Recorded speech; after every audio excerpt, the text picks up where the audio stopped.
Good afternoon, everyone. I'm Tanya from Digital India Foundation, and I'm very honored to be here with such a remarkable panel today. Thank you, ORF and Nalanda University, for having me here. Again, we are joined by five excellent panelists who really bring many different perspectives to this conversation on AI's impact on Indian society. Um, it's my pleasure to introduce them. First, we have Major General Sanjeev Chaudhary, Director Editorial at the United Service Institution of India, New Delhi. We have Tanveer Hassan, Executive Director at Center for Internet and Society, Karnataka. We also have Ms. Jyotsana Mehra, founder of Closed Door Policy Consulting, New Delhi. Joining us as well is Mr. Aditya Ramanathan, Research Fellow at the Takshila Institution, Karnataka. And finally, Dr. Pranshu Samdarshi, Assistant Professor at the Nalanda University itself. Before we start discussion, I would like to take a couple of minutes to take a step back and look at India, where India currently stands with its relationship with artificial intelligence. India has done remarkably well with digital public infrastructure. I think all of us have been a part of that journey. We still are, be it payments, identity, or data exchange. DPI has really allowed India to scale technology quickly, keeping the cost low and reaching people who would have otherwise been excluded.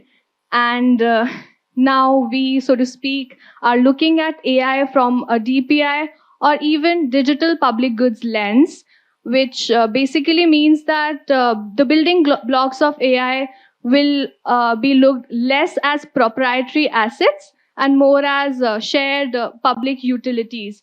It could mean open and curated data repository, subsidized or shared compute infrastructure, and of course, open source model ecosystem. Uh, since this is a post-lunch session and energy can be a bit dip a little, I just want to underline how important this conversation is. In fact, a recent Microsoft study found that over 65% of Indians have used AI in some form or other, which is which is double the global average. So AI is very much a part of our lives. It's been deployed at scale by institutions, whether we feel ready or not. And AI has been used across sectors. In financial services, it's been used for credit assessments and fraud detection. It's been used in healthcare, in governance and welfare delivery, also becoming increasingly relevant in defense and national security context. And as we talk about these use cases today, I'm looking forward to our panel to sort of provide a more grounded perspectives about how these systems work and what are they enabling and where are the gaps beginning to appear. So that's there. Because alongside these benefits, this is the point where more harder questions begin to appear. So to say, double-edged nature of technology becomes clearer because, for instance, much of the AI that India right now relies upon, mostly foundational or generative AI, is developed outside the country, which is often trained on data sets with very different linguistic, cultural, and social context. And if it's deployed in India at scale, it it may not map out very neatly onto our realities. Issues like biases, exclusions, stereotypes, language issues, or uneven outcomes start appear and even get amplified because of this technology. So this is also something we'll keep coming back to today. Even in the information ecosystem, we are seeing AI-generated misinformation. We are seeing harmful deepfakes. We are seeing media manipulation. And one thing is that these have real implications on democratic discourse or internal stability. And this is where technologies, which often come seemingly as consumer-facing technology, start intersecting with national security and geopolitics, especially since AI infrastructure and data flows remain deeply global. So that's also something we'll be talking about today. And lastly, against all of these risks and trade-offs, how the real question is, the question then becomes how AI and its second order effects are governed in practice, and how existing laws around data protection, sectoral regulation, and institutional oversight interact with AI systems as they scale. So these are some of the governance choices we'll be discussing today with the panel present here, and whether they are enough as AI becomes even more embedded across society. So with that in mind, I'll be leaning on our panelists to take up the conversation based on their respective expertise on how these trade-offs play out in practice and what responsible AI adoption in India should actually look like going forward. So, sir, we'll take up from you. Very good afternoon to each one of you and wishing all of you a very, very happy new year. At the outset, I would sincerely like to thank Observer Research Foundation for the opportunity to speak on a subject that is both timely and consequential. ORF has long provided a space for rigorous, forward-looking dialogue, and it's a privilege for me to contribute to this tradition. My heartfelt thanks also to Nalanda University for having hosted us here. So let me begin by setting the context. Artificial intelligence is no longer an abstract idea confined to laboratories or technological conferences. In India today, AI is being consciously positioned as a foundational enabler of governance, economic growth, and social transformation. This is most clearly reflected in the national vision of AI for all. Today, we are quite clearly at a civilizational inflection point. AI is reshaping the human machine equation across domains that were once deeply human centric. Decisions that once required files, footnotes, and a couple of signatures now require an algorithm and sometimes, unfortunately, a software update. In healthcare, AI driven diagnostics are enabling earlier detection across cancer screening, radiology, and predictive analysis. Telemedicine platforms are extending across to remote regions, while robotic surgery delivers precision that even the steadiest human hand might envy. Though reassuringly, most patients still want a human doctor to break the difficult news, and not a screen that begins with, "Your diagnosis is loading. Please remain calm." In agriculture, AI is addressing long standing challenges of productivity, climate variability, and resource efficiency. Advisory systems now guide farmers on when to seed, irrigate, fertilize, or harvest. AI is quietly becoming the most reliable forecast that does not require checking of a horoscope. Governance is another critical frontier. From grievance redressal and welfare delivery to fraud detection and service optimization, AI is reshaping everyday interactions between citizens and the state. Economically, AI is projected to be a major driver of growth. While automation will displace some routine tasks, it is also creating demand for new skills in data science, cybersecurity, and system integration. Chatbots are popular largely because they rarely put you on hold to listen to music you never chose. That brings me to the first key question. How can India address the second order effects of AI before they harden into systemic risks? In a country of India's scale and diversity, second order effects are not marginal. They shape social cohesion, internal security, and democratic stability. While first order benefits such as efficiency and scale are visible, deeper risks emerge more slowly. Algorithm bias, ethical dilemmas in automated decision making, job displacement, and skill polarization. These risks are magnified when foreign developed AI models trained on data misaligned with India's linguistic, cultural, and social realities are embedded in governance and public services. Such systems can quietly hardcode exclusion under the appearance of objectivity. When AI is deployed in welfare delivery, policing, surveillance, or credit systems, discrimination becomes harder to detect, harder to challenge, and harder to reverse. Preventing this requires anticipatory governance, not reactive regulation. This means mandatory bias audits, standards for explainability, and mechanisms to challenge algorithmic decisions, while keeping AI firmly as a decision support tool, not an appealable authority. Ultimately, managing second order effects requires recognizing that AI is not just a technical tool, but a social system shaped by policy choices. Closely linked to this is the security and information environment. AI has fundamentally altered information operations. Through deepfakes, synthetic media, micro targeted messaging, and automated networks, narratives can be created and amplified at scale, blurring the line between persuasion, misinformation, and coercion. For India, this has direct implications for internal security and democratic stability. AI enabled influence operations can magnify local grievances into national polarization, undermine confidence in elections and governance, and create confusion during crisis, while remaining cheap, deniable, and difficult to attribute. India must also account for sustained cognitive and information pressures from our adversaries, where influence operations increasingly complement conventional, economic, and diplomatic strategies. Addressing this challenge requires treating cognitive warfare as a core national security concern. This takes me to the second question.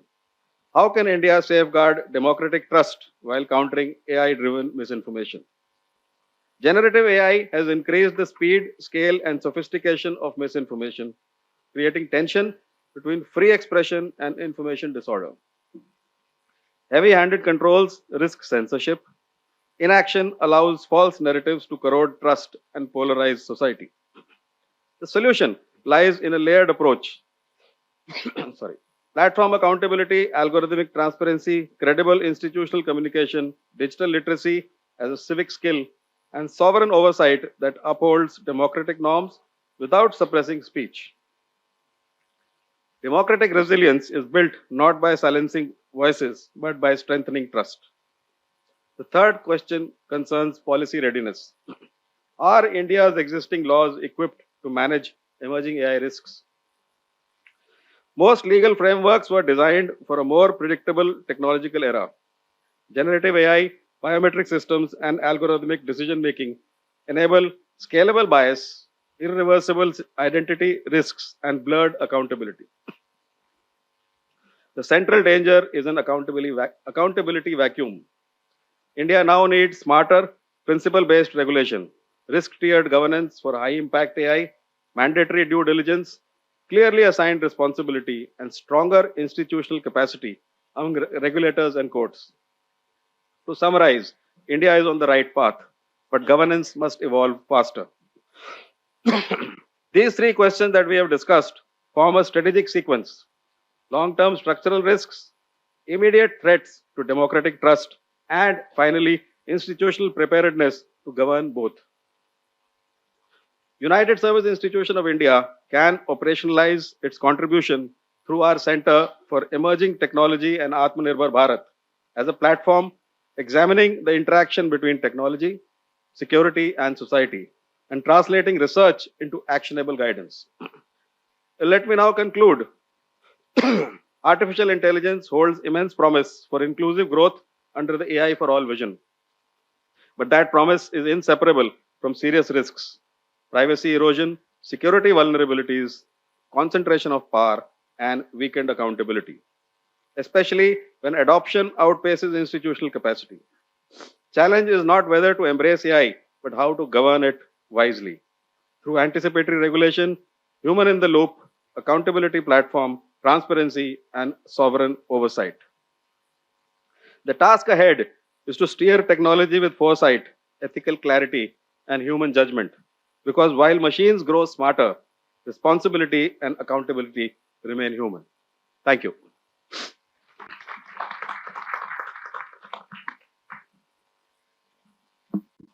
Thank you, sir, for providing such a comprehensive view. And I think the point about anticipatory regulation rather than reacting after harms happen is a very useful way to think about it. And even and the fact that you mentioned that it can impact trust and institutional trust is also something to think about. uh, Dr. Pranshu, I'd like to invite you in to bring in your unique lens and how you look at AI and its use cases from a more religious and cultural point of view. Thank you. Uh, Thank you, Tanya. I'll share my hands-on experience. I teach here. We are involved in multiple things at Nalanda. One very important thing is we have already achieved our tangible heritage of Nalanda. We have rebuilt the Nalanda after 800 years. But the intangible heritage, Nalanda was known for its scholastic traditions. So the library, which was burnt 800 years back, we are bringing it back. That's our reply to Khilji. Nowadays we can't escape the AI in our discussion. So we are also going to launch a course on AI, and the course is about the manuscripts. So we have these manuscripts spread across Asia. And what you're seeing on the right hand side, the different Buddhist traditions which has gone across Asia. These all have in different languages.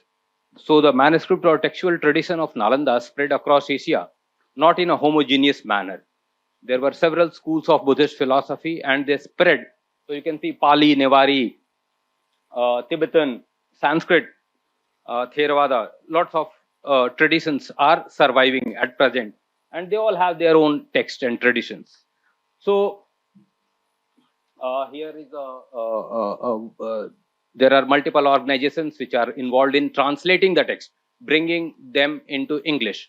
What we thought that at present we have a few almost 10,000 manuscripts on Buddhism across the world. We are going to get all those soft copies at least, and then use AI to translate it. So I'm directly involved in that, and there lies the problem which I'm going to discuss during my presentation. So here is one scholar. Sound is not coming. So he's a Buddhist practitioner, also involved in a very important translation project called 84000.co. He's a well-known a celebrity sort of scholar, Buddhist Lama, and he talks about that AI is the best for Buddhism. I'll show something else. Here, this is the Times of India report which talks about there are Sanskrit manuscript. There are 11 lakhs in Sanskrit, followed by Odia. Third is Hindi. Fourth is Tibetan with 1.6 lakhs of manuscripts. This data, just remember, this is important because the coming discussion pertains to this. So at present, there are certain universities, those who are working upon these translating manuscript. This is from Australian National University.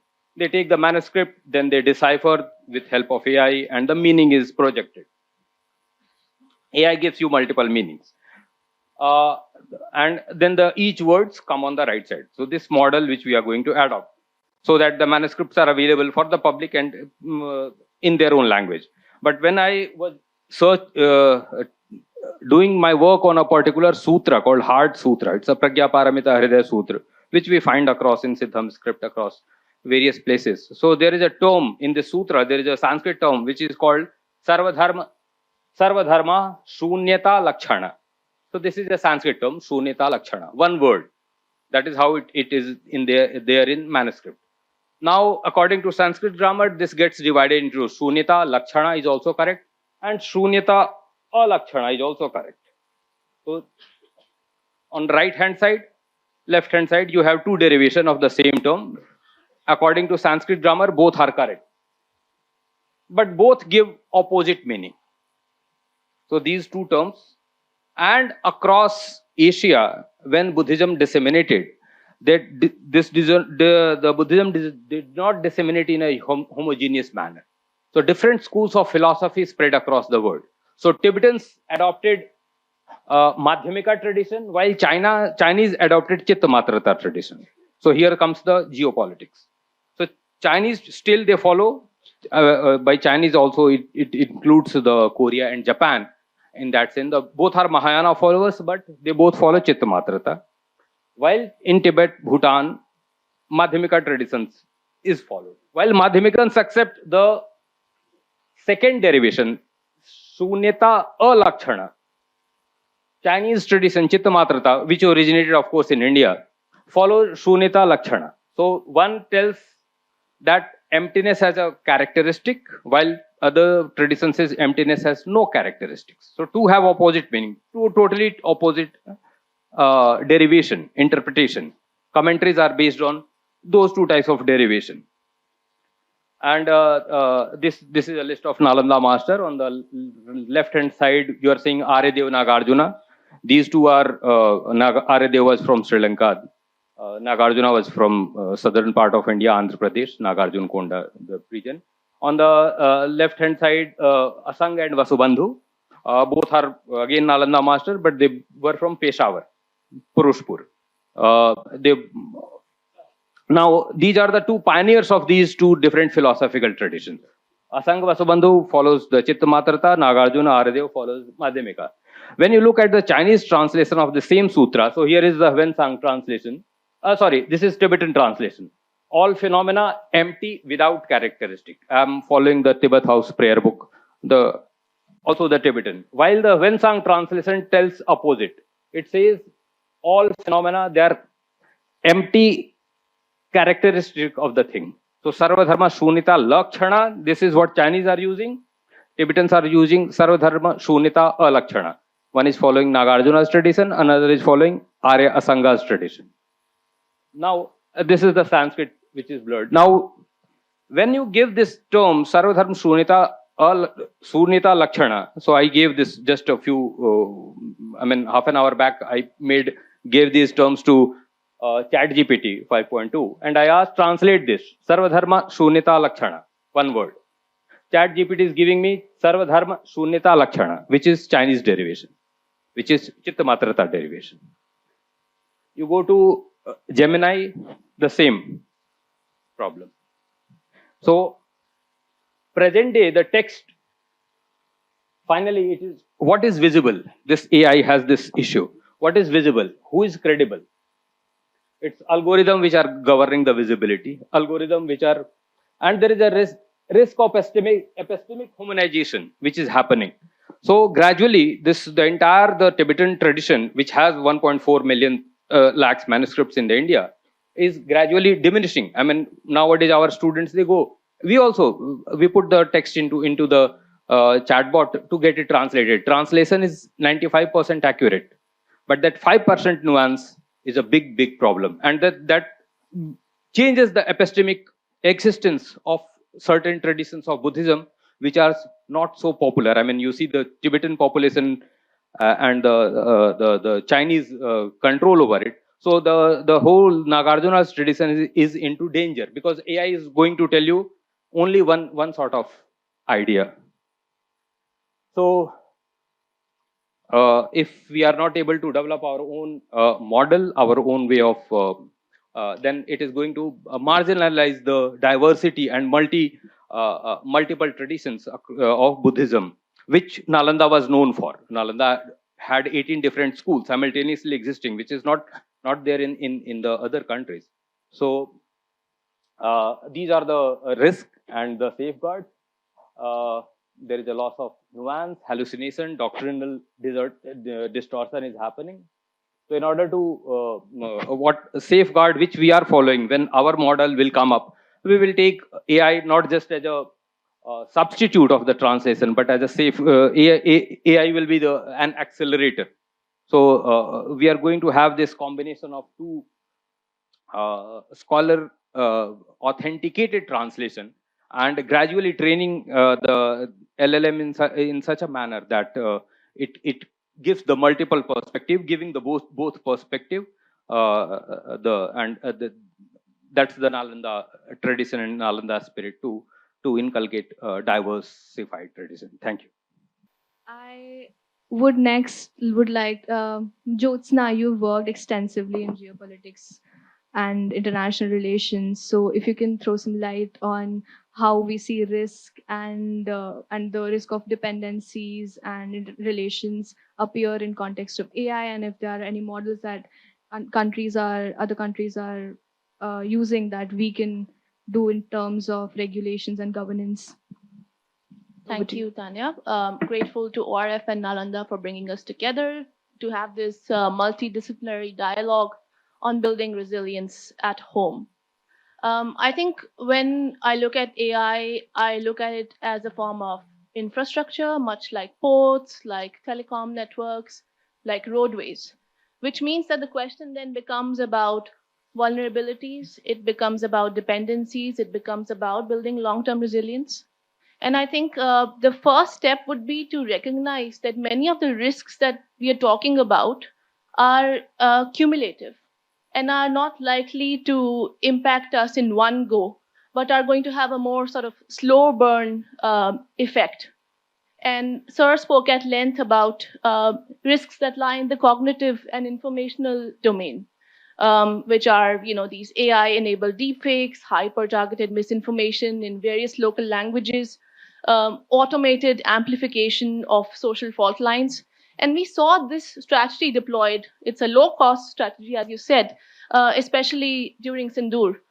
And now, if you look at some of the governance guidelines that have come about, especially in the November AI India guidelines, we saw that India has a more light touch industry self-regulation approach towards AI. But when it comes to deep fakes, we are considering watermarking and labeling under the amended IT laws. And this is not something that only we are looking at. Even China has been pretty strict on the issue of watermarking and labeling. We recently had this controversy around Grok's so-called spicy mode, where explicit imagery of real women and real children were being put out on Twitter on the requests of users. And now this has sort of gone into the whole free speech debate in the US, where it's being seen as somehow an attack on anti-woke AI. And they're talking about how it starts from here and it goes towards political policing of AI. So again, some of the debates that we should perhaps be keeping an eye on. There are other risks also which are associated with the structural and economic side of things, which could be quieter, but again, quite impactful. So we've discussed how we are a consumer of foreign AI models, primarily from the US and China. And these systems increasingly shape research. They shape how students think about things, how academics talk about things. They shape journalism, legal reasoning, policy analysis. So the risk here doesn't necessarily become manipulation, but agenda setting. So we're starting from that point there. And it reflects the larger political, cultural, institutional assumptions that form in the training environments when you train these models. And again, if you look at some of the regulations that have come about it, again, China is pretty active on this, but especially because they have a state-led approach towards AI governance. And they've also talked about how there could be risks associated with feeding information, especially in models which have open weights, on CBRN, chemical, biological, radiological, and nuclear weaponry, and how that could get into the wrong hands. So they are discussing how it's important not to feed such sensitive information during training of various AI models. Then, of course, AI, just because of its nature and how fast it grows, it accelerates existing asymmetries, leading to deep-seated structural dependencies, where one country might be supplying data and talent, while the others are consolidating platforms, intellectual property, and rents. So what we need at home is to build up an optimal mix of top, middle, and low-tier AI talent, which is essential at all levels. And another risk perhaps is related to AI governance itself. You don't want to enter the room where rules are being shaped after that conversation has taken place. And again, for companies also, it is important from a compliance lens to understand that AI systems cross jurisdictions, and the governance itself is a very live system and it's evolving at all times. So they need to understand, if they're working across several countries, how regulations could differ from country to country and state to state. And here, if you look at, say, the US, they also similarly have a light touch approach where they leave it to the industry to self regulate. But then states within the US could have more, they could be a little bit heavier on regulations. Several countries in Asia, for example, don't necessarily regulate, but they put out various models or codes of ethics that should be followed when it comes to AI. And China, like I said, is quite state centric. Another area which we look at quite closely is that related to infrastructure and security risks. So the tech race is built on AI, and critical society-wide operations are now being driven by AI. But AI itself is built on and dependent on a whole range of supporting physical systems that need to be working at all times, which includes large data centers that run night and day, power grids, cooling systems, fiber networks. So ensuring that those systems are safe and are not vulnerable to sabotage or espionage activities. Um, this is again an area which I think we'll learn on the job, because it's the speed of the way the things are moving is so high. Just this morning, I think Geo announced that they are going to set up a big data center. So we are seeing a lot of big tech investments flowing towards India, and big tech companies which US based are setting up shops here, which makes us susceptible to various risks from other competitors, namely the PRC. And how prepared are we to monitor these risks? Are we having those conversations with the private sector and across ministries, MATI, MOD, Home Ministry, External Affairs, even Election Commission? So perhaps having a whole of government and then public and private consultations around these risks would be quite important. Yeah, I think I would leave it at that. Thank you, Jyotsna.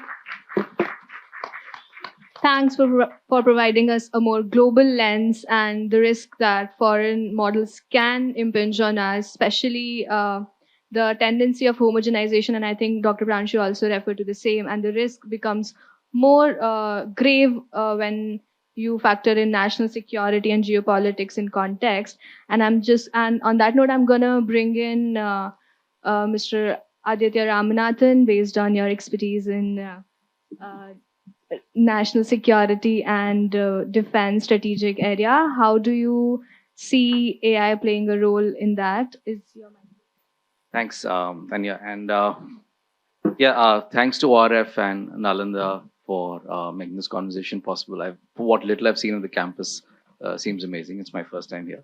I'm going to talk about how the challenges for the armed forces with AI, the extent I understand them, and I'll keep it broad. We can go into further details if folks are interested. I think my understanding is that the armed forces are approaching AI in some ways like companies and like governments, in that they see it as a broad-based technology that has the potential to transform several application sectors. And we've heard about some of the ways in which AI can transform military operations. We know about targeting, intelligence.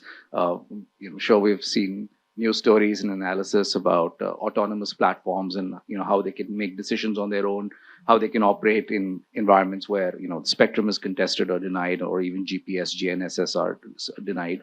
But besides that, there are other more mundane but equally transformative application sectors. One is decision support, which is actually one of the ways in which military AI actually started.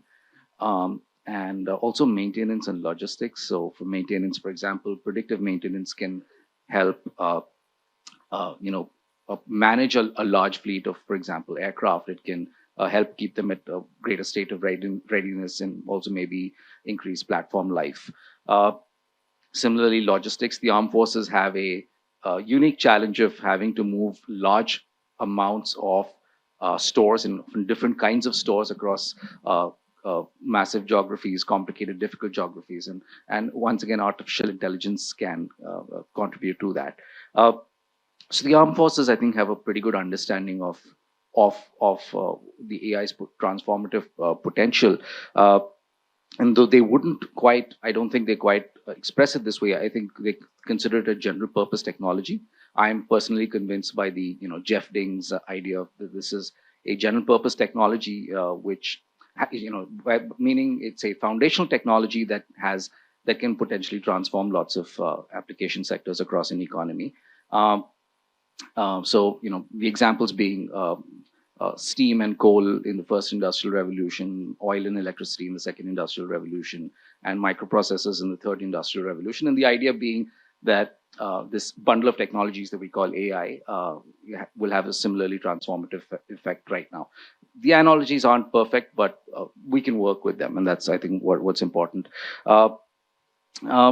I'll quickly touch upon the Indian Armed Forces journey as it has begun right now, but then I'll go over to challenges and some conclusions. So in some senses, like I mentioned about decision support systems, this really goes back at least to the mid-90s when the Indian Army introduced a decision support system. But in its current iteration, India's AI initiative, military AI initiative, starts in 2018 when the MOD initiated a task force. And that resulted in a few organizations. There's a Defense AI Council that's chaired by the Raksha Mantri, a Defense AI project agency, which is led by Secretary for Defense Production and so on. There are also the initiatives of each of the services. So, for example, the Army has an AI center in Mao. The Air Force has a unit, the UDAN unit, for which AI is obviously a major focus. And I think we can assume that the integrated air command and control system, for example, will incorporate more AI in the years to come. The Navy has an AI incubation center in my city, Bangalore. And just last year, they introduced a test bed, which they call Crystal, which is meant as a test bed for startups and MSMEs to develop products for the Indian Navy, but also potentially for the other services. Having said all this, look, I mean, I've given you a very potted overview, but in my defense, as of now, the structures are still potted. People are still trying to find their way around this. And in the years to come, some of these organizations will fade away gracefully, and new organizations, new mechanisms will come in their place as we understand the AI challenge better. All right, so on to challenges, since I've mentioned that word. The challenges for the armed forces in India are similar to those, in many respects, similar to those of many other countries that are not on the bleeding edge of AI. So there are obvious things like compute infrastructure, the talent pipeline. There's also the issue of errors, and errors are, throughout the civilian sector, it has potentially nasty consequences. But for the armed forces, it's especially acute because it's an adversarial undertaking. War is an adversarial undertaking. Your adversaries are going to have an incentive to enhance data drift, data poisoning, all of those things. So because it's that sort of adversarial undertaking, it's likely that the effectiveness of AI will be constantly degraded in some ways, and that you will have to claw your way back. And it's a bit of a running on a treadmill type of situation. Then there are non-technological issues. One is simply developing the operational concept. So you can have the tech, but you need to know how to deploy that effectively. So a lot of countries in 1939 had tanks and aircraft, but only a few countries figured out how to use them most effectively. So, and that can have really major consequences. The other is the bureaucratic challenge of procurement. At the moment, there's a wonderful band-aid that we call emergency procurement, and this is especially being used after Op Sindoor, and that will probably tide us over for a while. But over the long term, this is a broader challenge in the government. We need to figure out how to do high technology procurement. And then there are the denial issues, because we don't know, if we'll always be able to get access to, for example, GPUs or the right type of GPUs, whether there be restrictions on their use. There are ways in which you have to respond. Now, some of that response is already in evidence. There are experiments within the forces where they're trying to limit the use of GPUs, the need for GPUs. They're trying to restrict GPUs to some specific training challenges.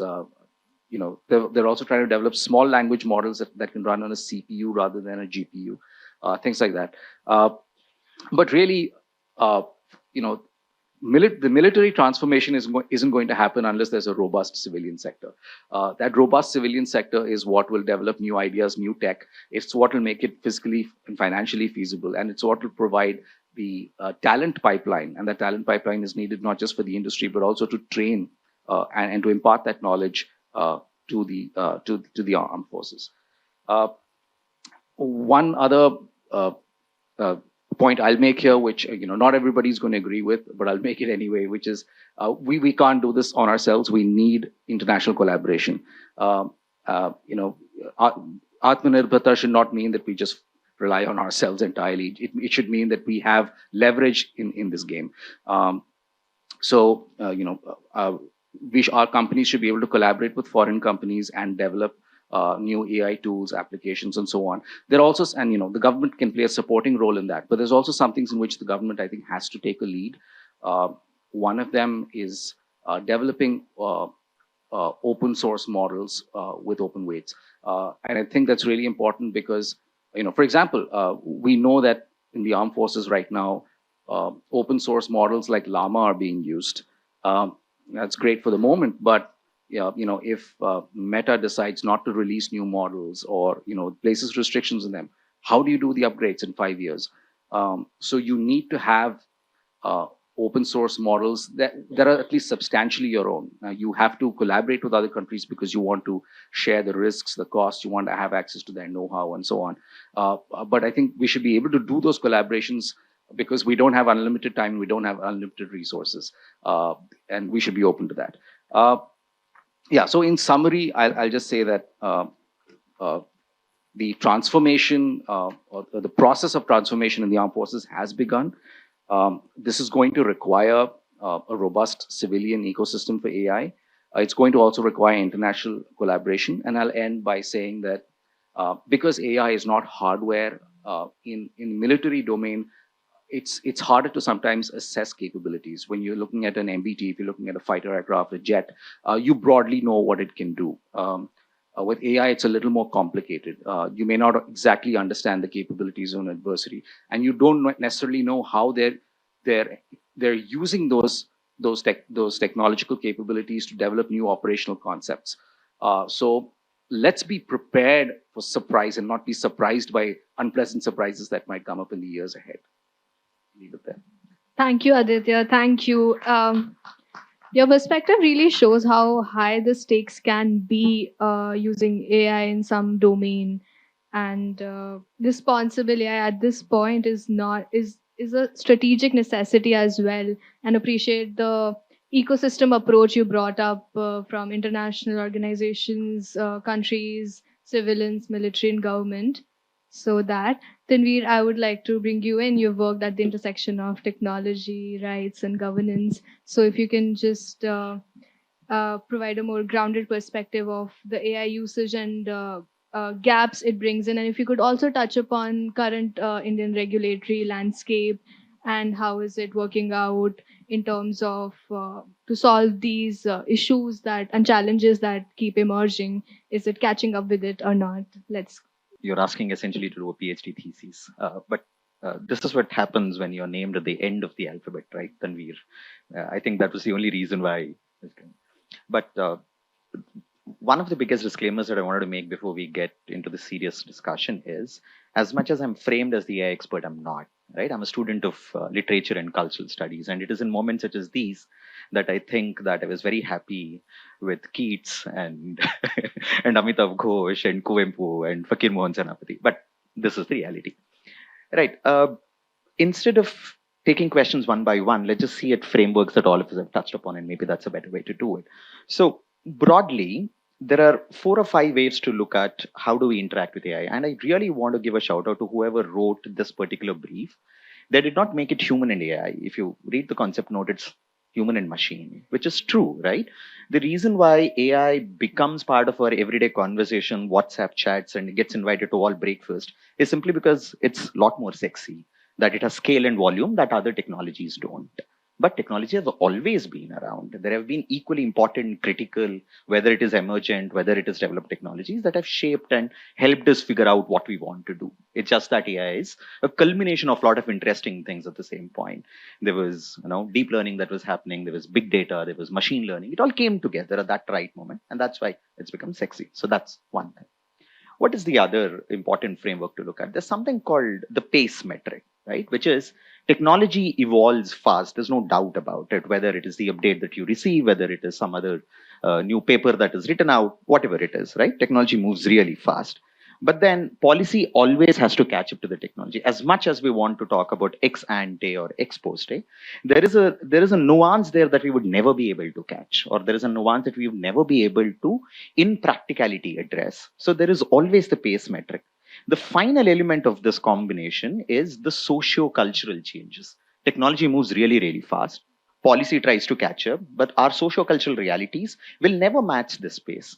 So what do you want to do with a very, very evolved policy when your socio-cultural realities will not meet it? So that's the first difficulty, the pace metric. The second framework to look at it is probably is best understood as what is seen as the functional creep or the functionality creep. Where does AI become helpful and where does it not become helpful? So I think it was Rodriguez who was talking about AI being the 50s idea. It is the 50s idea. Every time you use Microsoft Word and it gave you a spell correct, every time there was an autocorrect correct, it is AI. It was the generative AI, right?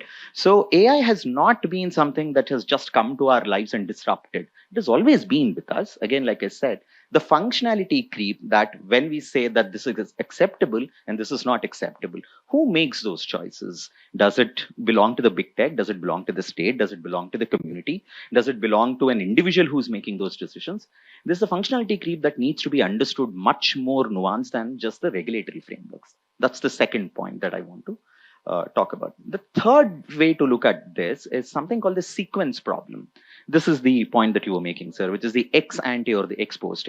Can we make a law, or can we make a rule, or can we make a recommendation? Law and rule is difficult, right? Can we make a recommendation that this should be done? Absolutely. In good faith, that's how policies are written. In good faith, that's how we all come up with civilizational structures of saying, this is the right thing to do, this is the ethical line and everything. But then you have to go back to the pace metric where technology will change again. There is somewhere some researcher who is constantly trying to change the contours of the game. So how do you do that sequencing? The sequencing is not just about utility and value. The sequencing is about real life. The sequencing is not about accuracy. The sequencing is about inclusion, right? The other framework, and which is what probably all of us should be talking about and not the technology part, is the conversation about the human machine interactions are not based on an equal plateau of conversation. I'll give you an example. The research that goes on AI, or for that matter, any other technology, emerging technology, is a consolatory minimum of information that comes to us. It's not the complete disclosure. Stanford does this really excellent study every year. They've started from 23, and I think this is the third iteration. It's called the Foundational Model Transparency Index, FMTI, where they look at large language models and see how transparent they are. They have their own ways to assign it. And of course, as a researcher, you might disagree. I have some problems with their methodology, but the point is they do this. They say that, are you open? The question that Aditya was asking. And in 23, when they did the first study, imagine which was the most transparent model that was available to us. It was Meta. It was not OpenAI, which claimed to be open. It was Meta. And when 25, when they did it, is the IBM model that is. And the median score actually went down in 23, the first time they did it, went up in 24 because there was a civil society movement around it for transparency, has come down in 25 because the tech has been able to lobby that we don't want to disclose all of this. We don't want to give you as much data. So the unequal relationship between what is offered as point of research. So all research, the qualitative research that we do, is given or is based on the consolation minimum that is given to us. It's not even the complete minimum, let alone all of the disclosure. And this is not something that is acceptable norms in this field, because if you look at their SEC filings, if you look at their legal filings, it is complete. They can't say that I'm not going to give you this filing. So the idea that there is selective willingness to share something or a selective willingness to disclose something prevents us from looking at technology in a more holistic perspective. And there are two kind of chotu points that I want to make, and then I'll hand it back.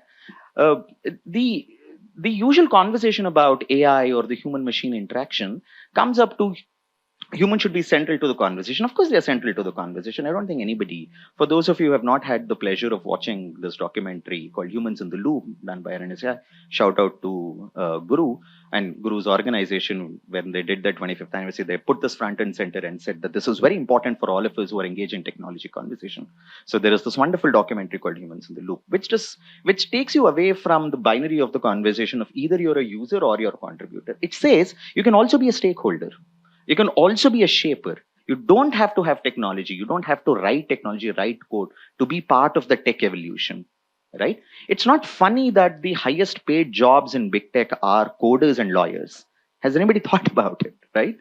The biggest salary packages that are given are for people who write code and people who are on their legal teams.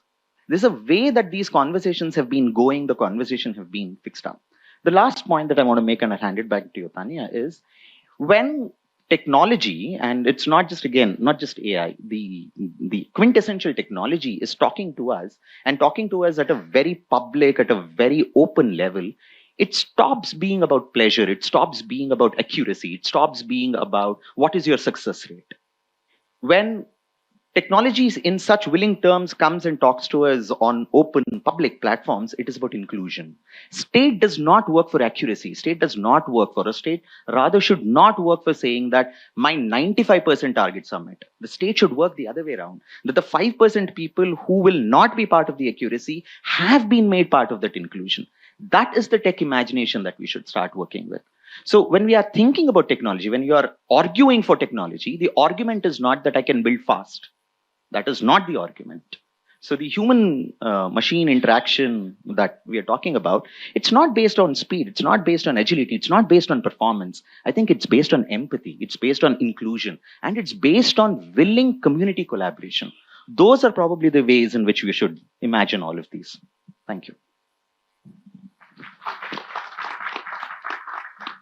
Thank you, Tanveer, for such a well-rounded perspective. And I think you were the perfect speaker for closing session today. You really brought together policy perspective, principles, and practice, and really anchored everything. I think that's all for today. We've run out of time, but if you have any more questions or comments, please catch our panelists outside this room. Thank you, all of you, for having such an enriching discussion. You've really provided really different perspectives to this very important issues, and thank you to all of you for your engagement. Thank you.